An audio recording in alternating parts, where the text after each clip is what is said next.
우리는 지금까지 몇 번에 걸쳐서 아브라함의 믿음은 자신의 믿음이 아니라는 것을 나누었습니다. 엘리야도 우리와 성전이 같은 사람이다. 아브라함도 우리와 성전이 같은 사람이다. 그래서 우리처럼 고민하고 연약하고 죄 가운데서 넘어지고 허덕거리고 어쩔 줄 몰라 하는 사람들이라고, 우리와 같은 생활 방식과 사고 방식을 가졌다고, 우리와 같은 감정을 가진 사람들이라고 나누었습니다.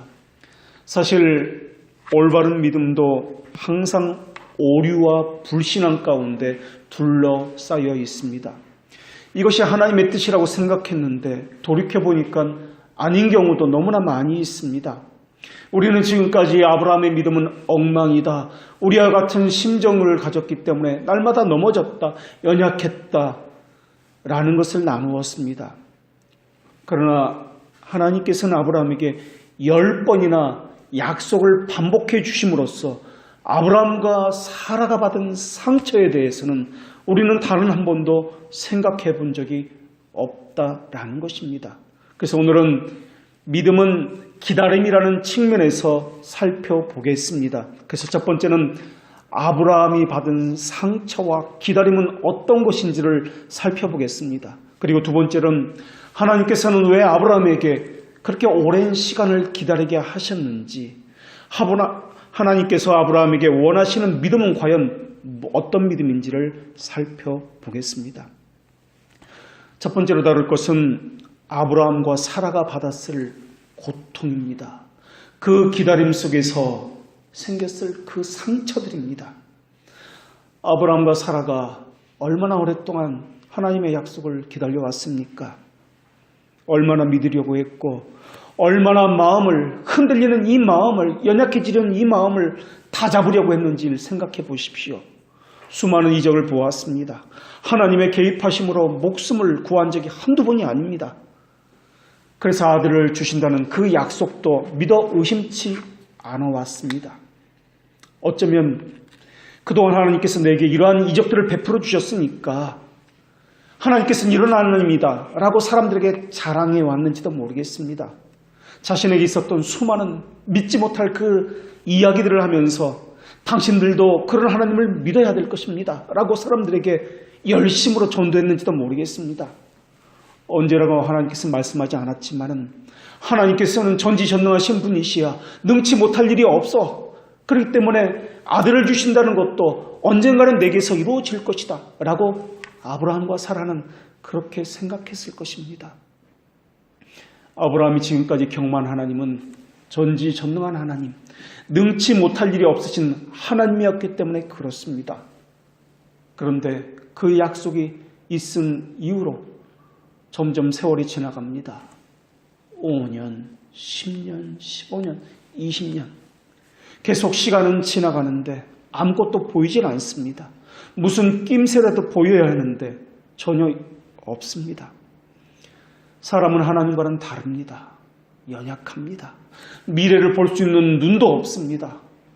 현실 앞에 놓여진 그 상황 때문에 두려워하고 떨기도 하고, 조그마한 외부의 자극 때문에 그 두려움을 가운데 벌벌 떨고 있는 것이 사람입니다. 물질의 연약함, 육신의 질병 때문에, 사람과의 관계의 깨어짐 때문에 많이 힘들어하는 것이 사람입니다. 그래서 어느 정도 세월이 지나가면 이거 내가 잘못 생각한 것은 아닌가, 다른 것을 이것으로 착각한 것은 아닌가 라고 생각했을지도 모르겠습니다. 다른 것은 다 맞았는데 이것은 내가 착각한 것 아닌가 라는 생각을 했을지도 모르겠습니다. 그런 가운데 하나가 하나님, 엘리에셀이나 건강하게 해 주십시오 라고 간구했던 것도 이러한 심정을 반영한 것이 아닌가 생각되어집니다. 그리고 또 한참 후에 차라리 이스마엘이나 건강하게 해 주십시오라고 또 간구하게 됩니다. 아브라함과 사라가, 우리는 하나님께서 말씀하실 때 비웃었다, 속으로 웃었다라고 우리가 나누었습니다. 하나님께서 말씀하실 때 처음부터 아브라함과 사라가 그렇게 비웃었습니까? 지금까지 하나님께서 말씀하실 때 단 한 번이라도 그렇게 웃었던 적이 있었습니까? 없었습니다. 단 한 번도 없었습니다. 아니, 경솔하게 그 하나님의 앞에서 그럴 마음 자체가 아예 없었을 것입니다. 하나님께서 아브라함에게 직접 나타났다고 생각해 보십시오. 하나님께서 그냥 나타나시겠습니까? 한참 후에 모세도 두렵고 떨림으로 내가 죽을까 하노라라고 그렇게 고백했습니다. 아브라함의 심정은 어떻겠습니까? 불꽃으로 나타난 하나님 앞에서 아브라함이 비웃을 마음, 그냥 웃어 넘길 수 있는 그런 심정을 가질 수 있기나 했겠느냐 하는 것입니다. 하나님은 환상 중에 나타났고 하늘에서 말씀이 임하기도 했고 사람의 모습으로 오기도 했고 너무나 다양한 모습으로 너무나 강력한 모습으로 일반에서는 경험할 수 없는 그러한 수많은 모습으로서 하나님은 아브라함에게 나타나셨습니다. 그런 상태에서 하나님을 만났으니 얼마나 두렵고 떨렸겠습니까? 모세 시대의 사람들은 하나님이 너무나 거룩하다 해서 자신들은 하나님 앞에 나아갈 수가 없다라고 모세에게 그렇게 이야기했습니다. 그러나 아브라함은 별들을 보면서 땅이 동서남북으로 펼쳐지는 것을 보면서 송아지에게 임하시는 하늘로부터 불이 임하시는 것을 보면서 수많은 기적을 체험해 왔습니다. 그리고 아브라함은 애굽에서든 아람 땅에서든 다양한 나라에서 다양한 지역에서 하나님께서 어떻게 하시는지도 지금까지 보아왔습니다. 또 하나님께서는 왕도 어떻게 할 수 없을 만큼 왕을 부르시고 왕도 하나님 앞에서는 꼼짝할 수 없다는 것도 배워왔습니다. 아무리 아브라함의 믿음이 없다라고 한다 할지라도 하나님을 대면해서 그런 수많은 놀라운 이적들 앞에서 건방지게 웃을 정도는 아니라고 보여집니다.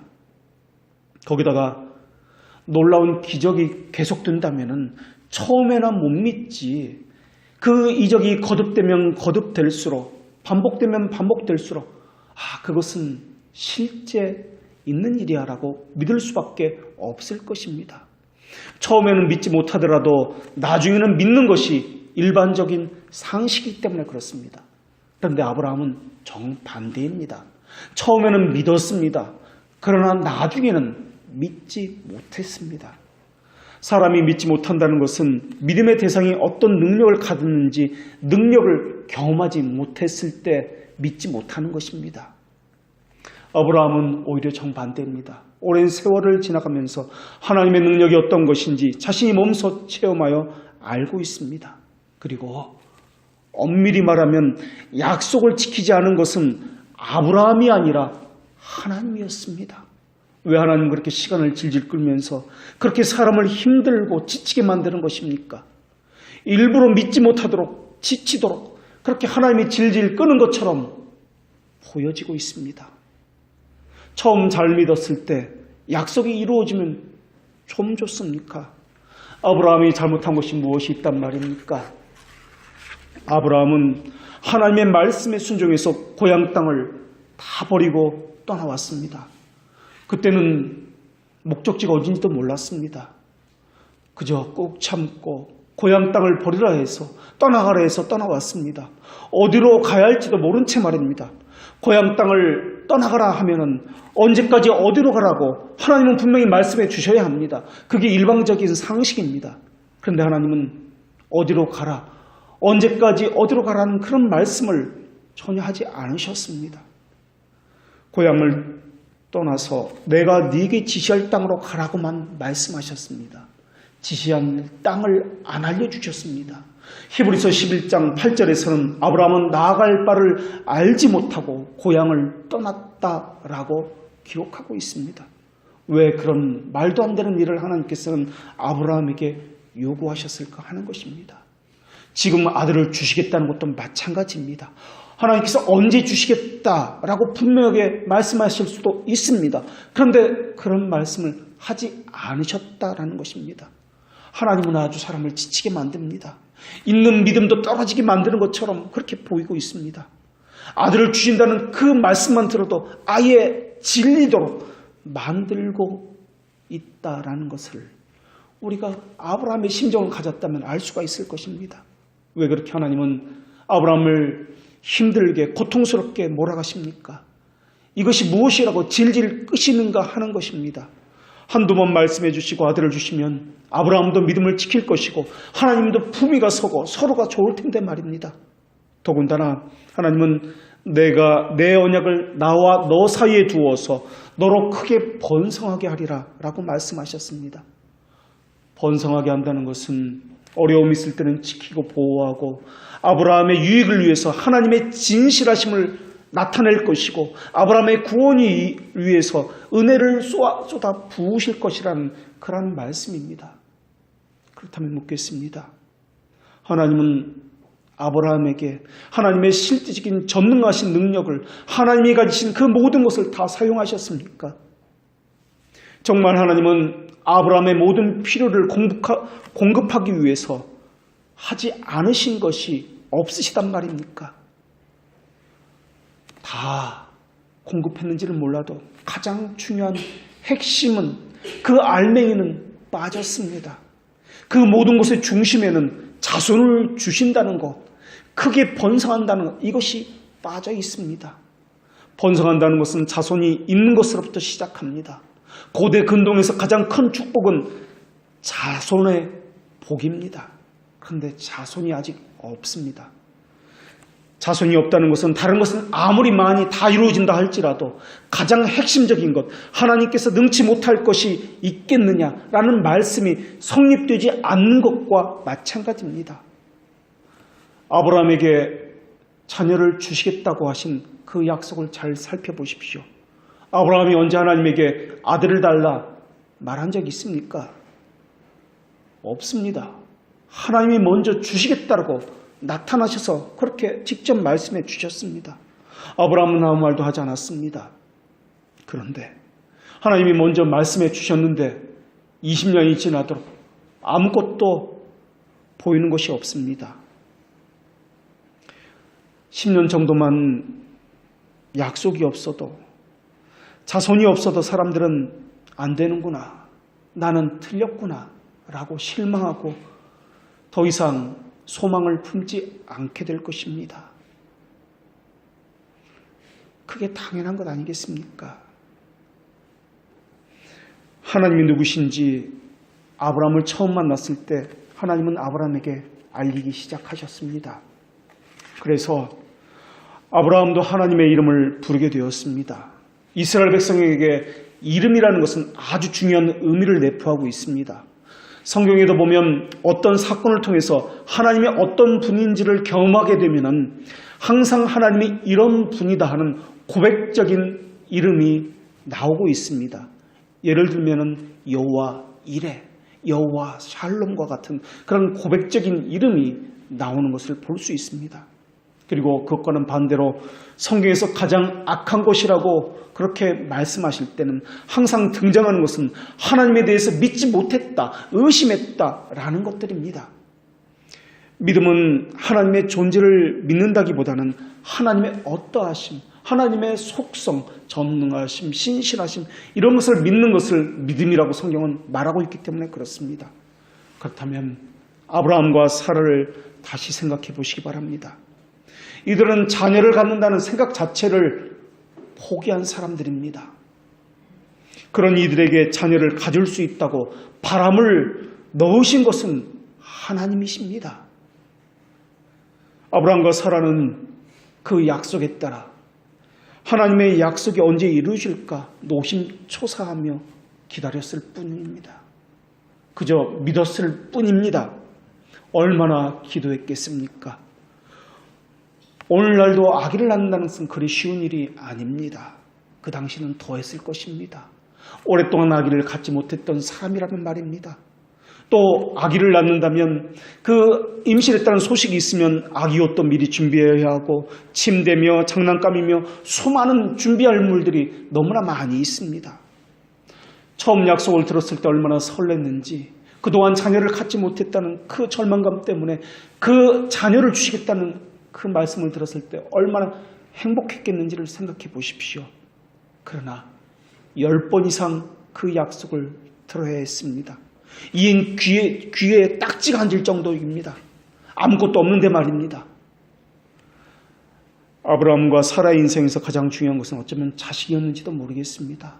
자식이 없으면 믿음의 조상도 너의 후손이 별과 같이 많아지리라는 하나님의 약속도 다 거짓이 되기 때문에 그렇습니다. 가장 중요한 것, 근본적인 것이 이루어지지 않는다면 아브라함에게 물질이 풍성해지는 것도 다 소용이 없을지도 모르겠습니다. 애굽왕의 꿈에 나타나서 하나님께서 혼내주는 것, 이런 것도 다 의미가 없을지도 모르겠습니다. 그러면서도 하나님은 하나님이 얼마나 신실한지를, 얼마나 전능하신 하나님인지를 아브라함에게 수시로 나타나서 말씀해 주셨습니다. 차라리 그 말씀을 하시지나 말지. 그러면 약속이고 뭐고 다 잊고 편히 살 텐데 말입니다. 이것저것 다 그만두고 그냥 편히 살 텐데 말입니다. 75세에 그 약속을 받았습니다. 그리고 25년이나 기다렸습니다. 그 정도면 된 것 아닙니까? 아브라함이 아직 출생하지도 않은 아들을 언제까지 계속 기다려야 하는 것입니까? 25년을 기다렸다면 이미 충분한 것 아니겠습니까? 그 정도면 믿음의 사람이라고 불려도 마땅한 것 아닙니까? 우리가 필요로 하는 것은 구원의 시간입니다. 아브라함도 기다리다 지쳤는지 모르겠습니다. 물론 아브라함이 기꺼이 붙잡아야 할 것은 복음이었습니다. 그러나 반대 입장에서 생각해 보십시오. 우리가 아브라함이었다면 나이가 벌써 100세가 가까웠다면 우리의 몸이 쇠약해지고 죽을 때가 다 되어갔다고 생각하지 않겠습니까? 여호와께서 능치 못할 일이 없으시다고 말씀하셨지만 그것이 이루어지려면 땅의 축복도 필요 없고 재물의 축복도 필요 없고 이름이 창대케 되는 것도 다 필요 없고 오직 가장 중요한 것, 자손이 있는 것, 아들이 있는 것, 다른 것은 다 이루어지지 않더라도 아들 단 하나라도 있는 것, 그것이 이루어져야 되는 것 아니겠습니까? 그래야 여호와께서 능치 못할 일이 없다라는 말이 성립되는 것 아니겠습니까? 아무리 다른 일에서 하나님께서 능력을 보인다 할지라도 가장 중요한 이 일에서 무언가 나타나지 않으면 능치 못할 일이 없으신 하나님이 아니라 신실하신 하나님이 아니라 아브라함에게는 그 모든 것을 부정하는 하나님으로서 보여질 것입니다. 아니면 차라리 아들처럼 생각하는 엘리에셀은 어떻습니까? 차라리 이스마엘은 어떻습니까? 더 이상 아브라함은 기다릴 열정도 없고 그러한 여유도 없습니다.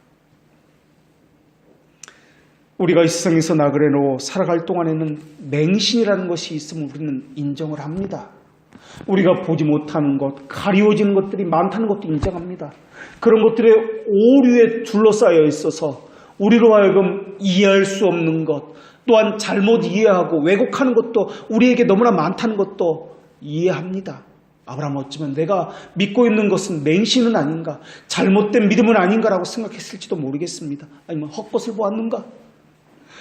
다른 것이라고 하나님께서 말씀하셨는데 내가 이것이라고 잘못 이해하지는 않았는가라고 생각할지도 모르겠습니다. 믿음이 하는 일은 소망을 가져오지만 소망은 오랜 기다림과 인내를 동반합니다. 믿음은 무조건적인 맹신이 아니라 오래 기다리는 것과 인내와 그것을 바라는 마음이 함께 들어 있습니다. 그것만이 참된 믿음입니다.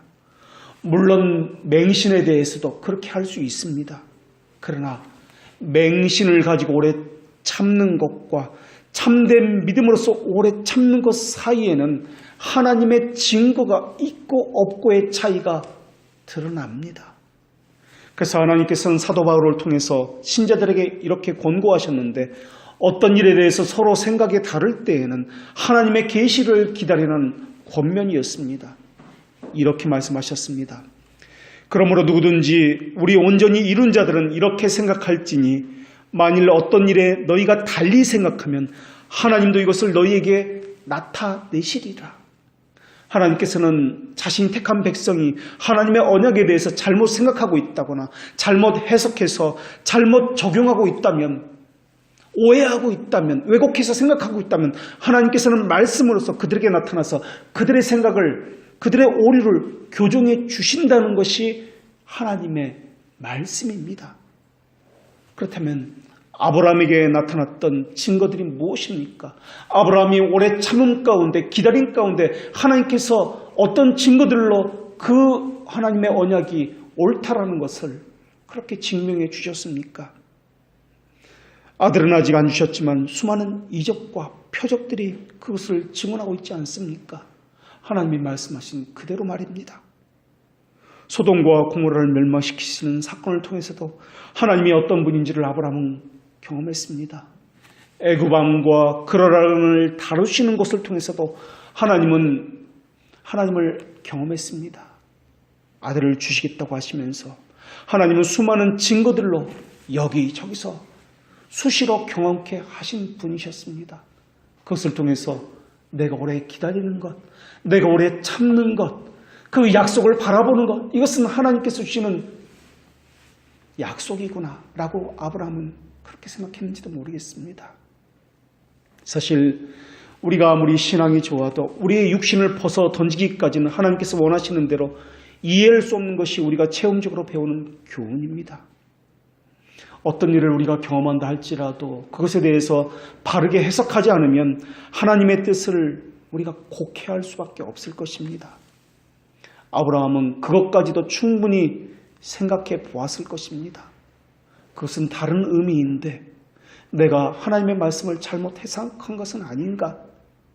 그런데 수많은 증거들이 잘못 해석한 것이 아니라고 하는데 이것을 어떻게 하란 말입니까? 그런데도 불구하고 하나님께서는 이루어질 어떤 기미도 보이시질 않습니다. 우리는 평소에 성경을 읽다가도 하나님의 뜻을 이해하기 어려운 구절을 만나게 되면 자신이 무지하다는 것을 깨닫게 됩니다. 그런 측면에서 본다면 기록물로 남지 않은 약속에 대해서는 더더욱 이해하기 힘들 것입니다. 우리의 기억에는 망각이라는 것이 함께 들어있기 때문에 그렇습니다. 한 번 말씀하셨는데 한참 지난 후에는 그것은 그런 뜻이 아닐까? 잘못 내가 받아들인 것은 아닐까? 망각이 우리의 기억을 오류라고 말하고 있기 때문에 그렇습니다. 그러나 하나님께서는 굴레를 우리에게 주셔서 일정한 한도 내에서 제어하시는 분이십니다. 각 사람에게 믿음의 분량을 정하셔서 훌륭한 교사를 우리에게 항상 보내시는 분이십니다. 그래서 하나님의 택자는 자신이 무지하다는 것을 깨닫게 하셔서 늘 배우도록 하시는 분이신 하나님이십니다. 하나님의 뜻에 대해서 살피고 묻고 또 묻고 살펴서 지속적으로 하나님에게서만 답을 찾도록 만드시는 분이 하나님이시라는 것입니다. 상황을 통해서 답을 찾는 것이 아니라 내게 주어진 일을 통해서 사건을 통해서 답을 찾는 것이 아니라 하나님의 말씀을 통해서만 답을 찾게 하시는 것이 하나님이라는 것입니다. 그래서 참된 신자라면은 늘 쉬지 않고 하나님에게서 배웁니다. 너무나 자신은 무지하고 비천하다는 인식이 있기 때문에 그렇습니다. 행여 자기 안의 무지가 하나님의 뜻을 왜곡할까 봐 자기 이성을 신뢰하지 않기 때문에 그렇습니다. 그런데 하나님은 아브라함에게 지속적으로 하나님의 언약에 대해서 말씀해 주셨다라는 것입니다. 그것이 거짓이 아니라고 하나님의 약속이라는 것을 여러 사건을 통해서 확증하셨습니다. 그런데 우리의 핵심은 수많은 곁의 것이 아닙니다. 가장 핵심, 이 알맹이 아들이 있는 것입니다. 그런 측면에서 보면 오히려 하나님께서 아브라함을 믿음 없음으로 내몬 것은 아닌가 하는 의구심이 듭니다. 가장 조금씩만 이렇게 주셔서 믿음에서 떨어나가지 못하도록 마치 당근을 주어서 그 사람을 속이듯이 말입니다. 그렇습니다. 아브라함에게 믿음 없음을 알려주신 분은 하나님이십니다. 무엇을 얻기 위해서입니까? 아브라함에게 믿음 없음을 알리시기 위해서입니다. 믿음은 내가 믿는 것이 아니라는 것을 알려주시기 위해서, 믿음은 사람에게서 기인하는 것이 아니라는 것을 알려주시기 위해서입니다. 그렇다면 하나님은 왜 오랫동안 그렇게 아브라함에게 기다리가 했는가 하는 것입니다. 성경에는 그 이유가 나오지 않습니다. 그러나 하나님의 속성과 관련된 다른 구절을 통해서는 그것을 유추해 볼 수는 있습니다. 하나님께서는 성경의 다른 부분을 통해서 이렇게 말씀하셨습니다. 인내로 너의 영혼을 얻으리라. 인내로 연단을 소망을 이루는 줄 아니로다. 우리로 하여금 인내로 또는 성경의 위로로 소망을 가지게 함이로다. 하나님은 믿는 자의 마음속에 숨겨진 그 죄악들을 다 빼내어서 그들의 마음 가운데 죄악이 한 점도 존재하지 않도록 만드실 수도 있는 분이십니다. 하나님은 아브라함에게 몇 날 몇 시에 아들이 있을 것이다 라고 분명하게 말씀해 주실 수도 있는 분이십니다. 그러나 하나님의 지혜는 그것을 아브라함에게 숨기기로 작정하셨다라는 것입니다. 하나님의 지혜는 인간의 유익을 위해서 하나님의 뜻을 사용하시는 분이십니다. 만약에 아브라함에게 기다림이라는 것을 허락한 하나님의 지혜가 없었다면 아브라함은 하나님의 몇몇 속성들에 대해서는 경험적으로 알 수가 없었을 것입니다. 어떤 은혜들은 아브라함에게 나타나지도 않았을 것입니다. 마치 죄가 있음으로써 하나님의 용서가 있다는 것을 우리에게 알려주신 것처럼 하나님을 믿지 못함이 우리에게 있기 때문에 하나님의 신실하심이 우리에게 알려졌던 것처럼 말입니다. 죄가 있기 때문에 예수 그리스도의 사랑이 우리에게 알려졌던 것처럼 말입니다. 하나님의 약속이 당장에 나타났다면 우리의 겸손함을 자라게 할 수도 없었을 것이고 겸손함을 행할 수 없는 수많은 근거도 없었을 것입니다. 우리는 아브라함에게 초점을 맞추고 있습니다. 아브라함이 인내했다, 기다렸다, 믿음이 있었다라고 그렇게 초점을 맞추고 있습니다만 하나님이 그렇게 인내했다라는 것을 우리는 잊어버리고 있습니다. 전지전능하신 분이 말씀으로만 모든 것을 행하실 수 있는 그분이 그것을 기다리기까지 얼마나 오래 참으셔야 했을지를 우리가 생각해 보십시오. 어떤 능력이 있는데 그것을 행하지 않는다는 것, 그것을 제어한다는 것이 더 크게 힘들고 어렵다는 것을 우리는 우리의 경험을 통해서 알고 있습니다. 당장의 아들을 주셨다면 하나님의 인내하심은 나타나지 않았을 것입니다. 언제 주어진다고 말씀만 해주셨다면 용기의 가장 고결한 부분 가운데 하나인 그리스도를 소망하는 그것도 아브라함에게는 없었을 것입니다. 소망의 핵심인 바랄 수 없는 중에 바란다는 그 인내의 근거도 아브라함에게는 없었을 것입니다. 성경이 무엇이라고 기록하고 있습니까? 바랄 수 없는 중에 바란다 라는 것이 아브라함의 믿음의 핵심 아닙니까? 그것을 잊게 하신 분이 누구입니까? 바로 하나님이셨습니다. 물론 하나님을 거역하는 죄는 믿음이 불완전하고 넘어지고 죄를 짓고 하는 이러한 것들은 선을 이루지 못하게 하는 장애물입니다. 그런 의미에서 아브라함이 기다리지 못했고 고통스러워했고 믿지 못했던 것, 이것은 아브라함에게 있어서 하나님께 나아가는 것들을 방해하는 장애물이었을지도 모르겠습니다. 그러나 아브라함은 기다림을 통해서 인내를 배웠고 자기 생각과 자기가 어떻게 해보려는 수많은 시도 속에서 내 뜻대로 이루어지는 것이 아니라 하나님의 뜻대로 이루어진다는 것을 배웠다는 것입니다. 모든 것을 다스릴 쓰는 하나님의 지혜에서 볼 때 기다림이라는 것은 하나님의 선하심을 드리는 통로로 사용되었다는 것을 우리가 알 수 있습니다. 하나님은 우리 마음속에 숨겨져 있는 죄를, 그리고 우리의 연약함과 넘어짐과 죄를 향해 달려가는 우리의 의지를 하나님의 선을 위해서 다시 배치하신다는 것입니다. 하나님의 지혜와 은혜의 지시를 통해서 우리의 연약함은, 우리의 죄성은 하나님을 경외하는 법을 다시 배우게 된다는 사실입니다. 하나님은 우리가 하나님에게 의존하는 그 필요성을 깨닫게 하시는 분이십니다. 자, 그렇다면 다시 묻겠습니다. 아브라함이 자기 방법대로, 아브라함이 원하는 대로 일을 했을 때 일이 잘 풀렸습니까?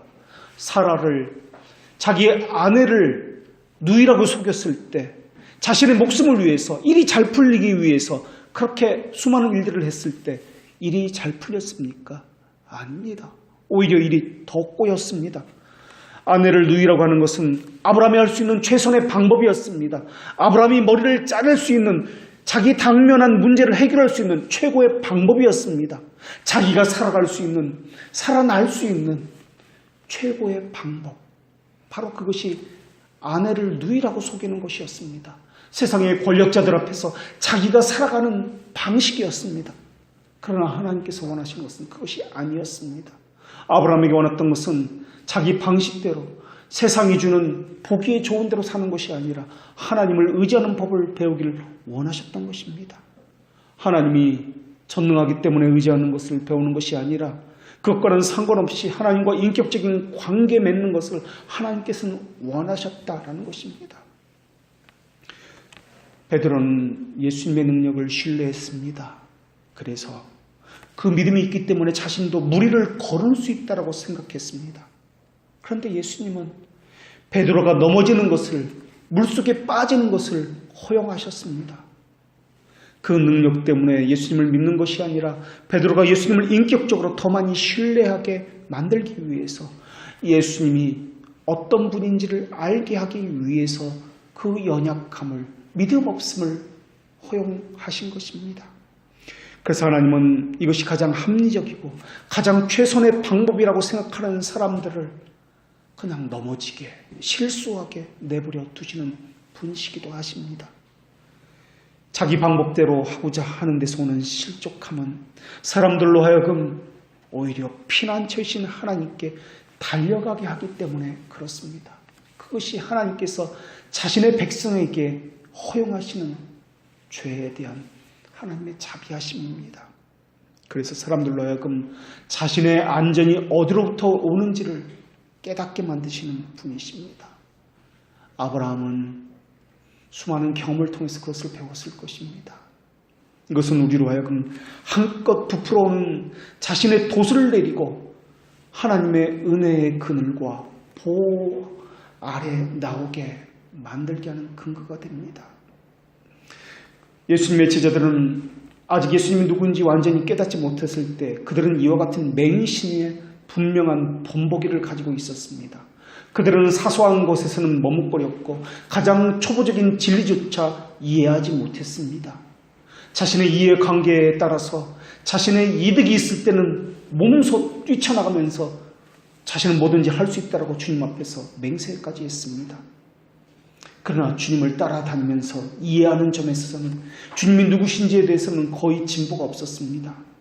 주님이 부활하신 후에 여인들은 말을 듣고서 무덤까지 달려갔지만 주의 부활이 전혀 예수님의 제자들은 믿어지지 않았습니다. 제자들의 마음에는 무지가 그들의 마음을 점령하고 있었기 때문에, 그들의 믿음은 암흑으로 둘러싸여 있었기 때문에 그렇습니다. 예수님이 제자들과 함께 있을 때, 그리고 예수님이 무엇인가 놀라운 표적을 보여주었을 때는 제자들은 들떠서 뭐든지 할 것 같은 믿음을 있는 것처럼 그렇게 생각했습니다.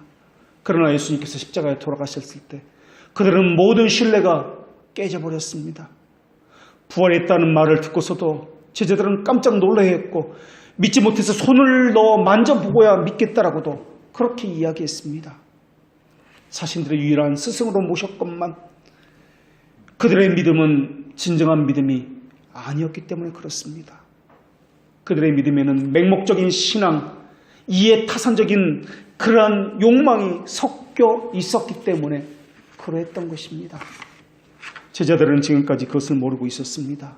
예수님은 제자들의 마음속에 숨겨진 불결한 것들을 다 벗겨내고 순전한 믿음으로 그렇게 빚어 가시려고 했던 것입니다.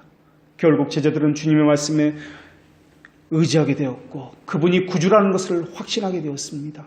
그래서 마침내 그리스도께서 하늘로부터 오셔서 아버지의 은혜로 말미암아 그의 제자들을 하늘로 인도하려 하신다는 것을 그 제자들도 믿게 되었습니다.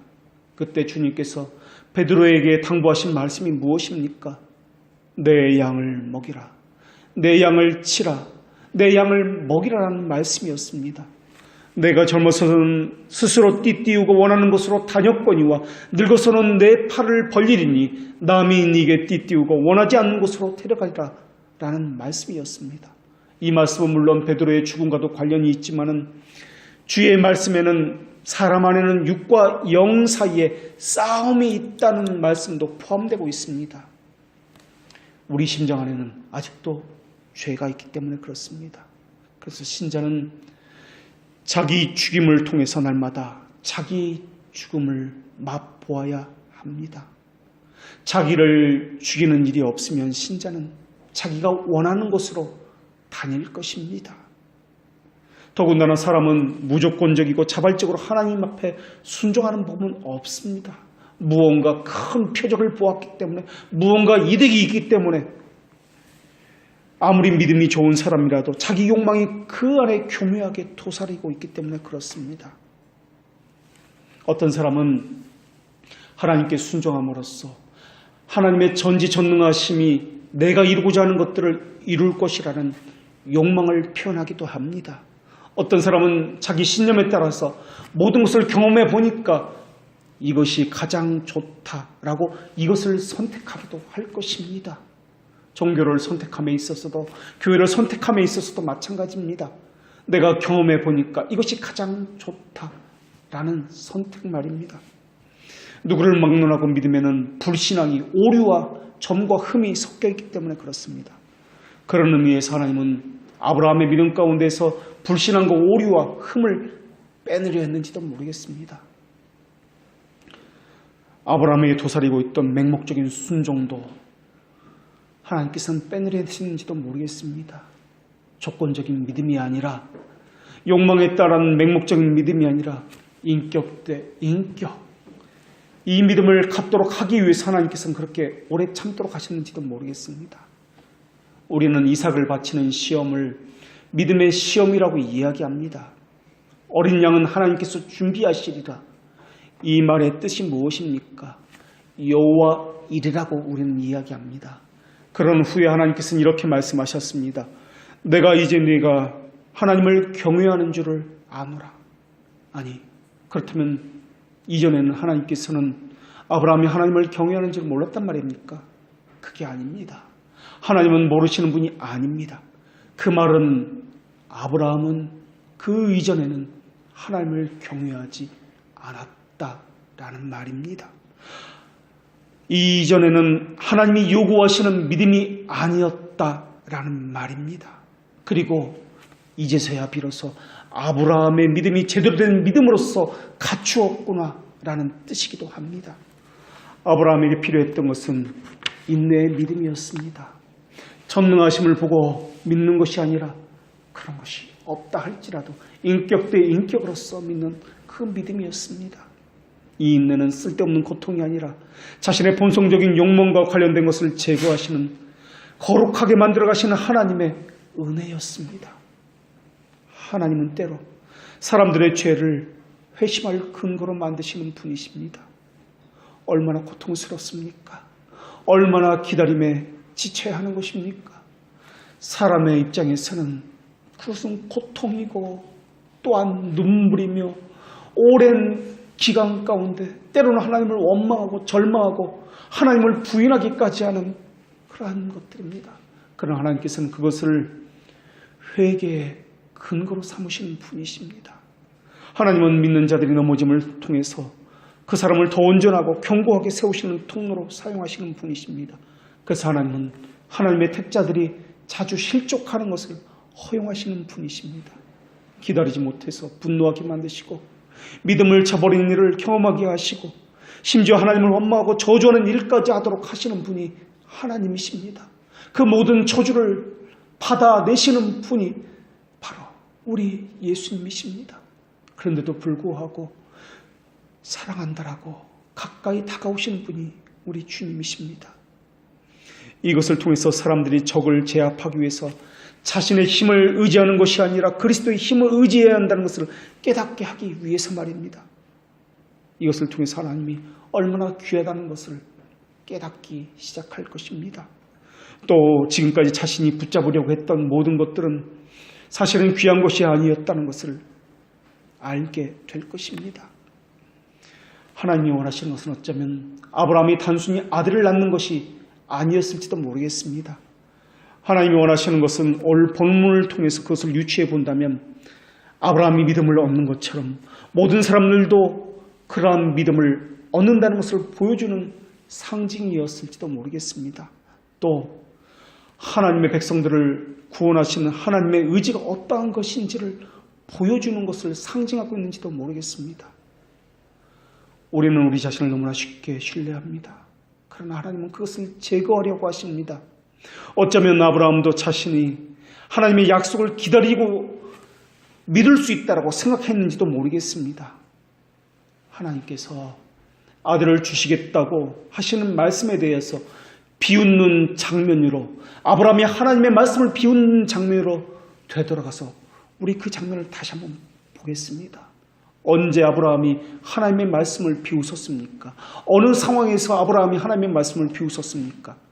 창세기 18장에 나오는 나그네 셋을 영접하는 그 과정에서 아브라함은 하나님의 말씀을 비웃었습니다.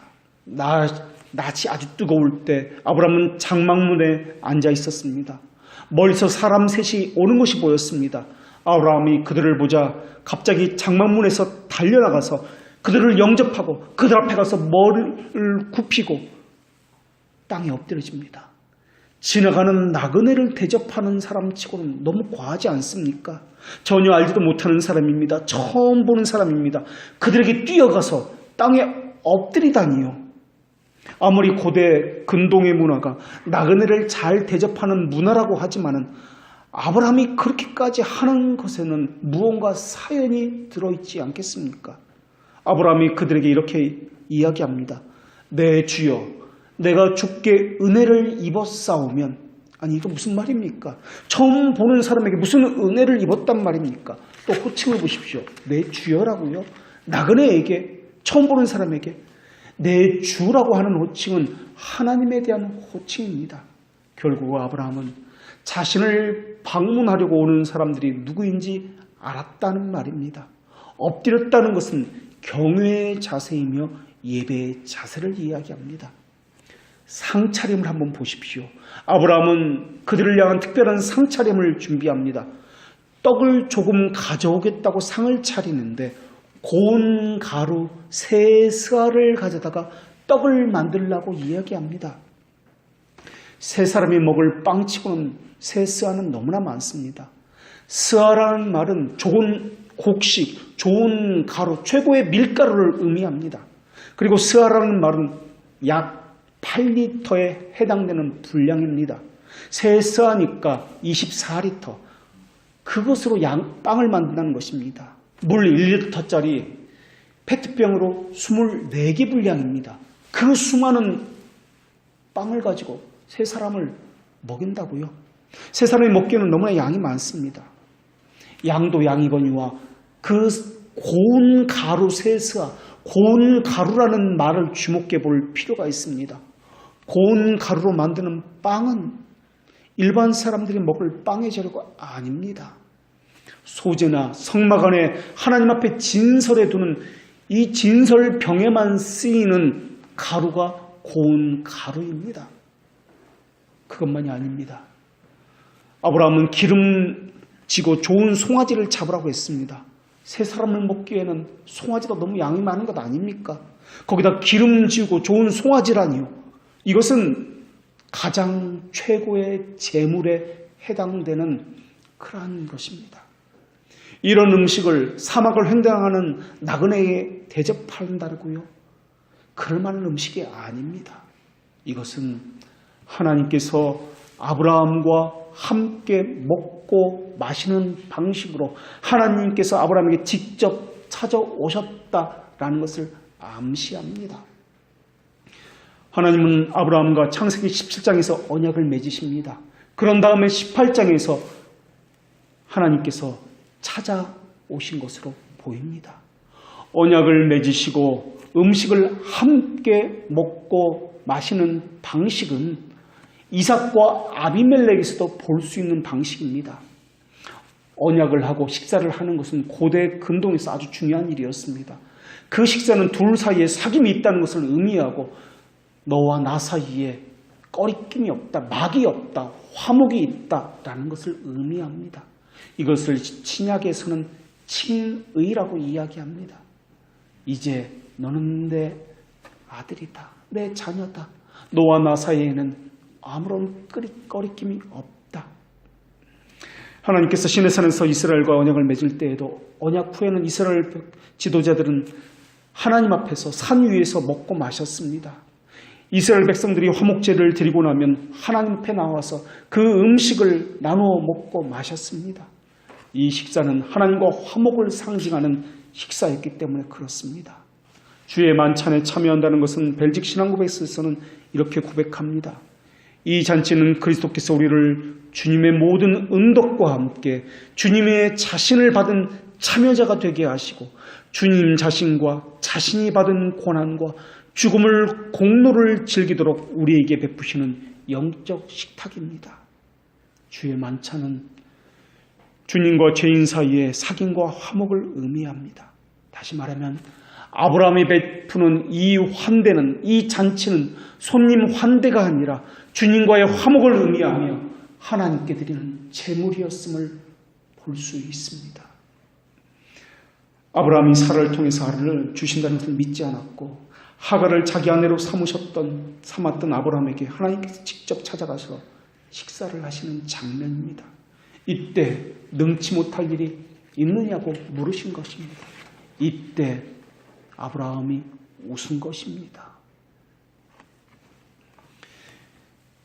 이 질문은 하나님께서 아브라함에게 아들을 주신다는 확증이기도 했지만 그것보다도 아브라함과 하나님 사이에 놓여있던 가로막을 제거하시겠다는 말씀이기도 하십니다. 천사가 마리에게 메시아 약속을 예고했을 때 의심하는 마리에게 했던 말씀도 이와 같습니다. 하나님의 모든 말씀을 능치 못함이 없느냐. 이것이 화목해야 하는 제물이었다는 것은 오늘 본문 다음에 나오는 로마서 5장 1절 말씀에서도 찾아볼 수 있습니다. 우리가 믿음으로 어렵다 하심을 받았은즉 우리 주 예수 그리스도로 말미암아 하나님과 화평을 누리자. 화목해 하는 길은 우리 힘으로가 아니라 하나님께서 찾아옴으로 시작되십니다. 그리고 하나님께서는 우리와 함께 먹고 마심으로써 그 언약이 확증하시는 분이십니다. 이런 의식이 있은 후에 아브라함은 할례를 받습니다. 그리고 바로 아들을 얻게 됩니다. 하나님과 화목된 후에야 아들을 얻었다라는 것입니다. 하나님께서 요구하신 믿음은 바로 이것이었습니다. 아브라함이 하나님의 전지전능을 이용해서 아들을 얻는 것이 아니라 하나님의 방식을 이용해서 아들을 얻게 하는 것입니다. 우리는 하나님을 믿는다고 하지만 우리 자신의 가치와 힘을 도시하고 있습니다. 하나님께서는 이것을 우리 안에서 빼내고 계십니다. 바울이 육체의 가시를 지녔던 것도 바로 이 때문입니다. 자신의 연약함 때문이든 유혹이든 부패한 죄성이든 질병이든 그것이 무엇이든 그것은 우리에게 하나님께서 허락하신 것입니다.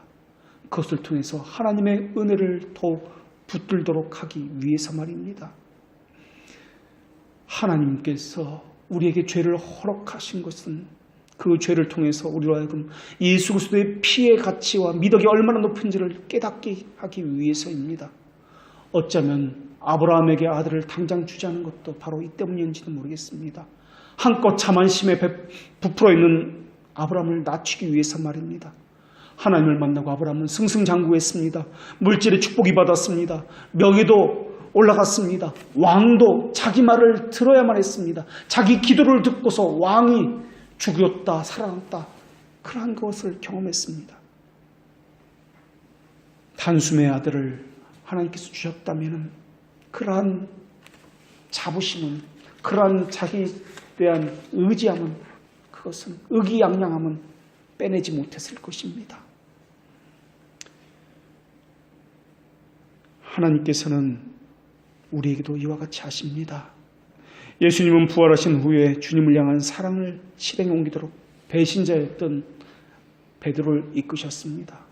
하나님은 아브라함에게 아들을 주신 후에 하나님을 향해서 비웃었던 아브라함을 이끄셔서 주님을 향한 사랑을 실행에 옮기도록 만드셨습니다.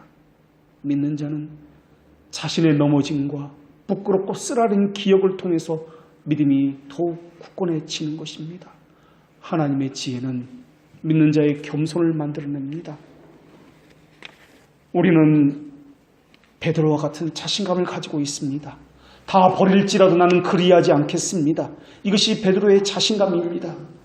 우리는 아브라함에게서 하나님을 믿었다는 확고한 믿음을 확인했습니다. 아브라함이 여호와를 믿음이 여호와께서 이를 그의 의로 여기시고, 그러나 베드로도 실패했고 아브라함도 실패했습니다. 그전에는 그렇게 믿었다는 기록들로 가득 차 있는데 이제는 배신자로, 비운 자로 전락했습니다. 그러나 부활하신 예수님께서 베드로를 만나서 함께 먹고 마심으로써 예수님이 누구신지를 알려주셨을 때 베드로는 자신 믿음이 없었음을 확인하게 되었습니다. 그리고 거기서 손을 내밀어서 양을 먹이라고 하나님께서는 베드로에게 말씀해 주셨습니다. 하나님 역시 아브라함에게도 마찬가지입니다. 비웃는 자에게 다가가서 먹고 마심으로써, 그리고 그 죄들을 용서해 주심으로써 막힌 담을 허물어 드셨습니다. 그래서 하나님은 지금도 우리 안에 연약함과 그 넘어짐을 허용해 주시는 분이십니다. 이것을 통해서 하나님 말을 바라보도록 하기 위해서 말입니다. 그리고 먹고 마심으로써 죄를 용서하시는 하나님의 크신 은혜를 하기 위해서 말입니다. 기도하겠습니다.